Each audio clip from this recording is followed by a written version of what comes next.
Quickly, officials ruled it a homicide, but how she was killed, unclear until this week. The manner of death of Gabrielle Lenora Petito, we find the cause and manner to be death by strangulation, and manner is homicide. That's Teton County Coroner Brent Blue breaking the news that Petito was choked to death sometime in late August. That's around the same time she was last seen alive at a restaurant with her fiancé, Brian Laundrie, and when her van was spotted in the campground where her body was ultimately found. But you already know those details, just like you know that Laundrie is on the run, the only person of interest in her disappearance. Today, we're looking into why everyone has been following this case, but others don't get the same attention, with the team behind Wondery's The Vanish podcast. But first, we wanted to take a deeper look at the autopsy report, so we sat down with Professor Joseph Morgan, a forensics expert at Jacksonville State University. What do you think was most important about what he said, Joseph? When he had the press conference yesterday, Dr. Blue actually stated that Gabby's death, the cause of death, and let's keep that in mind, it's a cause, we already had a manner. Her cause of death was asphyxia. And asphyxia, it's a very broad term. It can come from everything from suffocation to strangulation to ligature strangulation to compression, even to a certain degree. But let's back up just a little bit and think about the manner. The day that they did this autopsy, it was on a Tuesday. And, I got to tell you, they couldn't get out the door quick enough that afternoon to give us the manner of death. There's 5 manners of death. And when they shot out of there, they specifically said, this is a homicide. And that's very powerful. And I'll tell you why. To rule something as a homicide in the purest definition literally means death at the hands of another. So we knew that they had drawn some kind of conclusion in the autopsy room that there was something. And we're talking about a young lady whose body has been down for 3 to 4 weeks, according to the coroner. They saw something so glaring, even in that decomposed state, that they were able that afternoon with no further testing to say this is a homicide. The problem arose for us on the outside, not on the inside.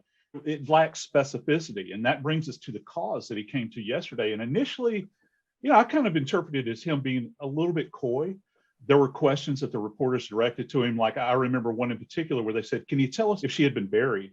And he said, I'm going to defer to the FBI. And there were a couple of times that he did that relative to evidentiary matters, I think as it applied to DNA and all those sorts of things. But then last night, something huge happened. Dr. Blue gave an interview with Anderson Cooper. And on that show, he stated that not only was this an asphyxial death, but it was a strangulation, and it was a strangulation via throttling. Now that, yes, you talk about putting a fine point on something, that really narrows the field down, because throttling is so very specific. He went to great lengths to even say that this was not mechanical, which essentially means that there wasn't a ligature involved, there wasn't a cord or a rope or a piece of wire or a belt or a scarf, nothing like that.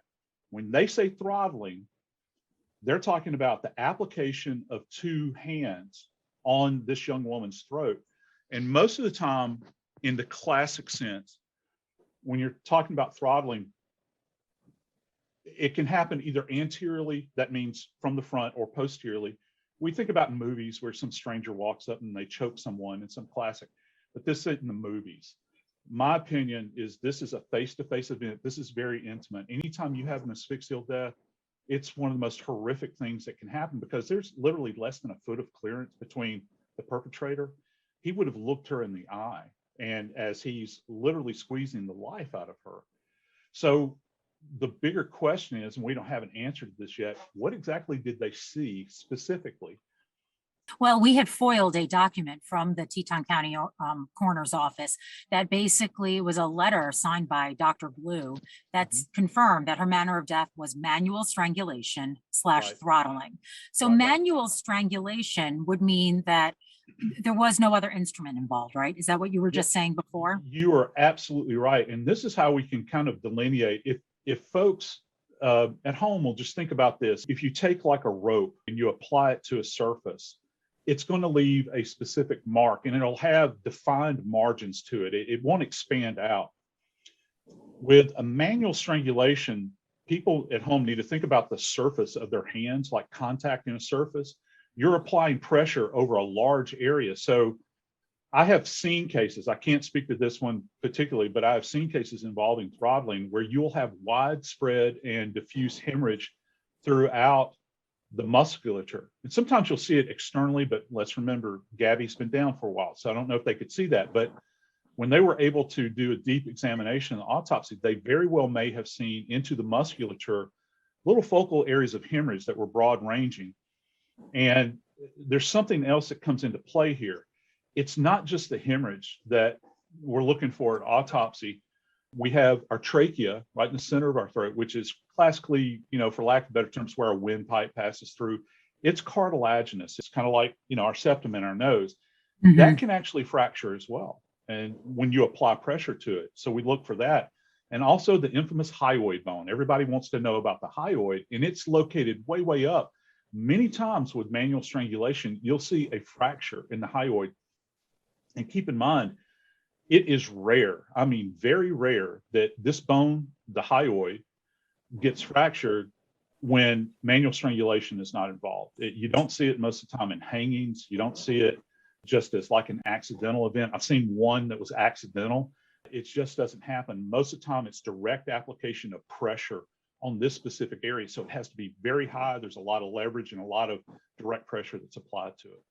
So many people have been asking this question, including ourselves. If they were able to identify this as homicide so quickly, what took them so long to come to this autopsy ruling?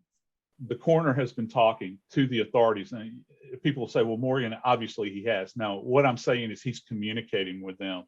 And this happens a lot. The authorities were at the autopsy. I can almost guarantee an FBI evidence response team was there.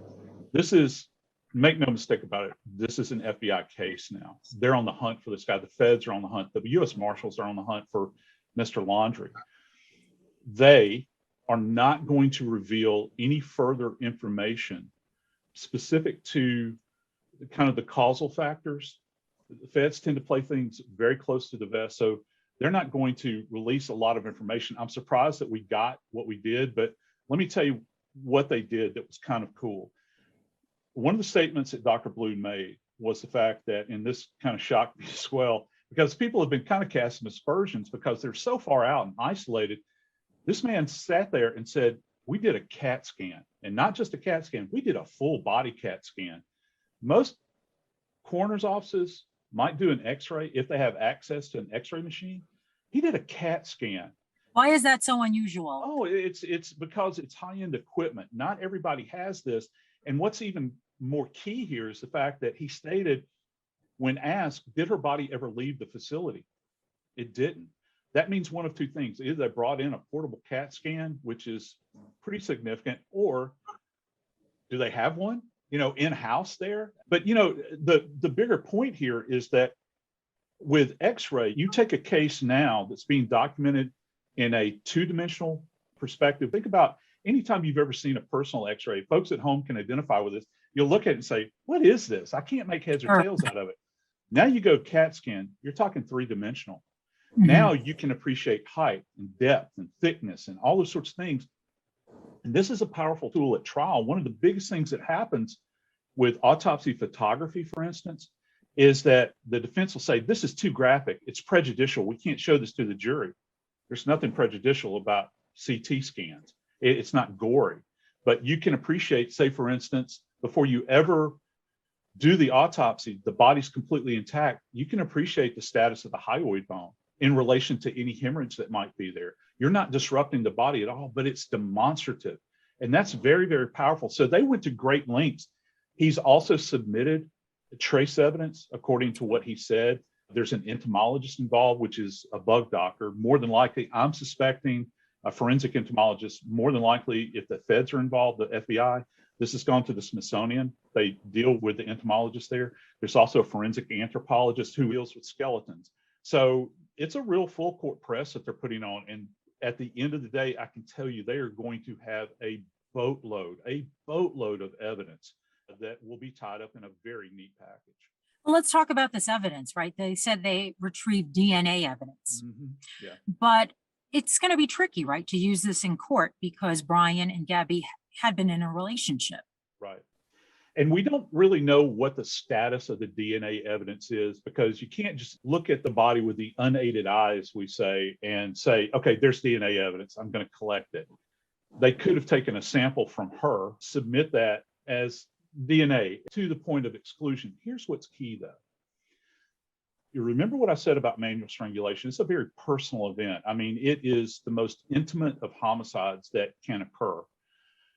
It's a primal response to fight somebody off if you're being choked or being strangled. Okay.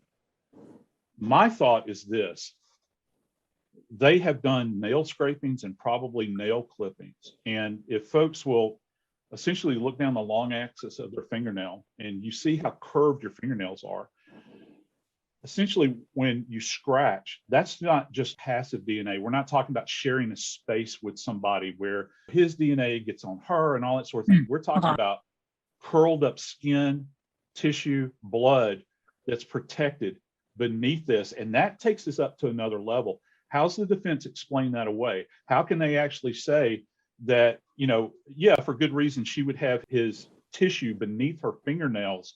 That's not something that would happen in the normal course of life, like touch DNA, where we slough skin cells and they fall away. That's not what we're talking about. We're talking about literally, if you think about an unplowed field and you take a plow and you drag it across and it creates those furrows, whatever they're doing with the nail clippings and the nail scrapings they took, that went to the crime lab, maybe the national lab with the FBI, or maybe the state crime lab in Wyoming, but they're going to be analyzed very, very carefully. And in your Yeah. experience, testifying in these cases, the person that strangles somebody to death, who is that person usually? Is it a stranger? In my experience, and also teaching at university like I do, we talk about intimate violence. You're more at risk in our country, in case of homicide, you're more at risk of losing your life to somebody that you know in your circle, as opposed to some stranger. That's Hollywood fiction. It happens, but it doesn't happen to the level that domestic disputes happen that end in some kind of fatal event. That's what you're looking at. It's intimate person-on-person violence. Right now, Brian Laundrie is the only person of interest in her disappearance. Right. They don't even say, tied to the homicide. Right. And he is wanted on a federal arrest warrant for bank fraud. Both attorneys admitted that he took money out of her bank account. Mm-hmm. How bad do things look for Brian Laundrie? Let's just play a game and say, are we aware of any intimate friends that Gabby Petito had in Wyoming? I'm not. I haven't heard. Is there anybody in Wyoming that held a grudge against her? I guess you could say that some mysterious stranger came out of the dark and perpetrated this crime. But remember what I just said about intimate one-on-one crimes. They require this passion driven thing that's going on. Who would dislike Gabby Petito so desperately in Wyoming, in one of the most isolated places in Wyoming, to wrap their hands around her throat and choke the life out of her? That's the question that needs to be asked. Now, I don't know what the status of Mr. Laundrie is, other than the feds are looking for him. But I know this: when they file those charges relative to this bank transaction, the feds did something really interesting. People have talked about those charges as being kind of innocuous, that sort of thing. It's not, because once they flip the switch on that, automatically, we talk about the FBI and how great they are as investigators. They then invoked the power of the U.S. Marshal Service. And this is what they do for a living, okay? They're looking for him actively. They go hunting for people that are on the loose. And so he's got the full weight of the feds bearing down on him wherever he is and whatever context he's in right now. I have no idea. But suffice it to say, they're going to look under every rock they can. Is there anything about this situation that helps Brian Laundrie? I guess there could be room for reasonable doubt because he's made himself scarce and he's lawyered up. That's the biggest thing in his defense at this point in time. He hasn't said anything. I mean, it's very frustrating for everybody in the public. But, in our country, we have a right to remain silent, and he's chosen to do that. I think that's the biggest mark for him. Now, I think that right now, there are people all over this country that are making judgments about this case. This case is on the radar in Wyoming. Trust me. They don't have a huge populace out there. They're aware of it. And so anybody that might be on a jury, they're watching this. They're aware of it. They're reading this in their papers and watching on the news over coffee every morning. They're talking about it because things like this just, they happen, but they don't happen like this. Certainly the glaring light of the media doesn't show up. And look, high marks to Dr. Blue. He's never had this kind of spotlight on him. And it's really amazing. And wasn't it really, really interesting when he actually made that comment as a coroner about domestic abuse? Did he give anything away? He basically said that Gabby was a victim of domestic violence. That was striking to me because you didn't expect that utterance to come from a coroner. And for me, that was amazing. And it really gave an insight into his communication with anybody else that's involved in this case in the periphery. All of the other investigators, trust me, they've been talking, and there's something else that he did as well. He narrowed down that date when she was last seen. The last time she was known to be with him was on the 27th. It's later that day where the vloggers see Gabby's van parked over. It's the same day. It's only 31 miles away. Out there, 31 miles is a very short distance. Here in our metropolitan areas where we live, it's a very long distance, but there, that's close. And so they would have covered that distance. And that's the last time that they really know. He made some mention of the 29th or the 30th. And so automatically that kind of narrows it down. And in a case like this, where you have a body that is decomposed, it's very difficult to narrow those timeframes down. We traditionally can't do better than a week most of the time, but he really kind of revealed a bit of insight in that respect as well. To me, that tells me he's talking and engaging with the authorities. Now, just a day before we got those results, we got another big break in a missing persons case, one that you may not have heard about. On Monday, authorities searching for Lauren Cho in Joshua Tree National Park found a set of human remains. Like Gabby, Lauren was from our area and was on a cross-country trip. And like Gabby, she had been missing for weeks. And while it could be weeks until we know whether those remains are identified, it raises the question, why is the whole world talking about Gabby and not other cases like Lauren's? To get to the bottom of that question, we sat down with Amanda Coleman, a producer and researcher with Wondery's The Vanished podcast. They tell the stories of missing people who don't always make the headlines. The Gabby Petito case has really drawn attention to the fact that there are so many missing persons cases out there that, one, don't get nearly as much coverage, but two, also it's difficult to get them off the ground and running, right? Get police to want to investigate them and take them seriously. How do you choose the cases that you end up profiling? So we mostly rely on our case submission form, which is located on our website. Also, there are links to it on our social media. And we ask that a family member, a friend, coworker, law enforcement, or other forensic professional submit the case that they'd like to have covered, because our show is interview-based. So we need to talk to people who know the missing person. And so that's where our cases come from. Okay. And have you found that your work helps the families? Does it help the investigation, proceed or move along? Hands down, it helps the families.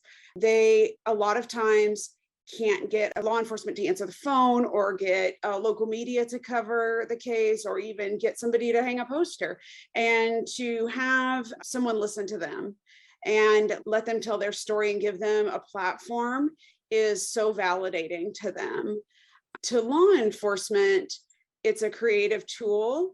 We have had cases in the past. One case that we covered that also is an act of intimate partner violence. We interviewed the husband. His wife disappeared in 1979, and that opened up a door for police to use that interview to go and talk to him. And he was sentenced to life in prison in 2019.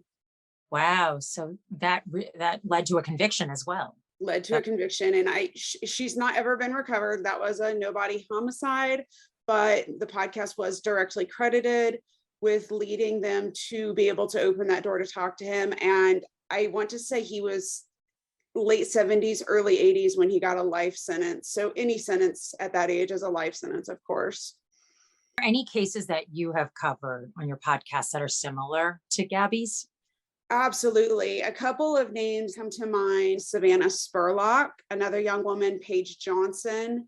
Both of those women ultimately found deceased. Their cases are still pending in court. So their alleged murders were committed by males in a dating setting.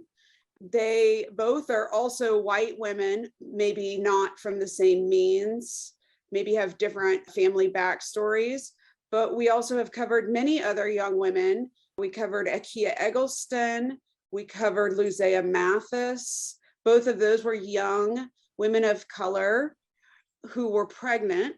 And those cases are also still pending criminal action, but their alleged murders were committed by the alleged father of the child. And so we see this a lot.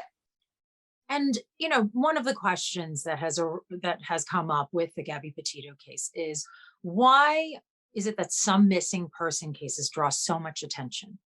I mean, the level of attention that was put on Gabby Petito's case is nothing that you remember, right? Seeing in recent years, even. Actually, no, I would say that there's probably about one per year. If you recall back to 2018, we had Molly Tibbetts in Iowa. We also had Jamie Kloss. Earlier this summer, we had Summer Wells, who of course is a very young woman, a little girl. Back in 2010, we had Kyron Horman, one of the only times a male child has been featured so prominently. It does happen.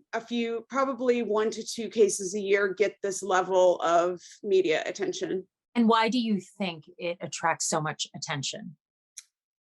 I would like to believe that it's unique circumstances or an interesting story. Like if you take Gabby, she's on this adventure, she's crossing the country with her boyfriend, she's posting about it. It's easy to follow, it's engaging. But the criminological side of that points to missing white woman theory. And we do see that women aged approximately 18 to 34 do get a disparate amount of attention from the media when they disappear, and especially if they have a large social media presence. But there is a huge disparity. There's a gender gap, an age gap, a socioeconomic gap. But I think those are the cases that get the attention. So the immense attention that the Petito case has given, within and outside the true crime community, do you think that has really helped and fueled interest in what you do? Well, temporarily, yes. We saw this back in 2018 on our podcast with Molly Tibbetts. We've seen it with several other cases. There is a temporary flutter of attention. I know personally a number of my friends have reached out to me and said, oh my gosh, I had no idea that there are so many missing people. I had no idea that this is an actual problem. I didn't realize this. And to me, that's like a completely foreign concept, but also I'm inundated in this in my life. But on the negative side, I feel that it has been harmful to the work that we do in specifically targeting cases that don't get any coverage. Because imagine being a family member with a missing daughter or a missing sister, or your best friend's missing, and you can't get anyone to pick up the phone. You can't get a reporter to call you back. Law enforcement doesn't want to take a report. And you turn on your TV or you go to your social media and all you see is Gabby Petito. And all you see is obsession and speculation over the bumper stickers on her van and what was she wearing. And you see that, and that's soul crushing. That is soul crushing to these people. And I've had many family members tell me that why is my loved one not worthy? Well, what are some of the takeaways you could take from Gabby's case, right? I mean, that could probably, is there anything you could take away from this case to direct the same sort of attention for these other missing person cases? Because they did actually renew searches for some people after, word of her case went viral, really. And they were able to find some people, and they're in the process of identifying others. First, I'll address this as someone who was a law enforcement professional. Law enforcement, we need to be doing better. There is no jurisdiction in the United States that has a law that puts a waiting time on reporting someone missing. Most law enforcement officers don't know that. They'll tell you 24 hours, 48 hours, they're an adult, they're allowed to go missing. There's no law that says that. They're repeating what they've been told their entire career. What about jurisdiction? Because that came up during the Gabby Petito case. Her parents called Northport police trying to file a missing persons report, and they told her they couldn't because she was last possibly in Utah or Wyoming. What about that?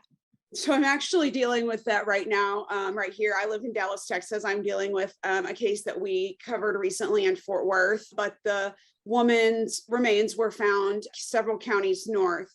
And there has been a lot of jurisdictional pointing of fingers. She was actually found on federal land.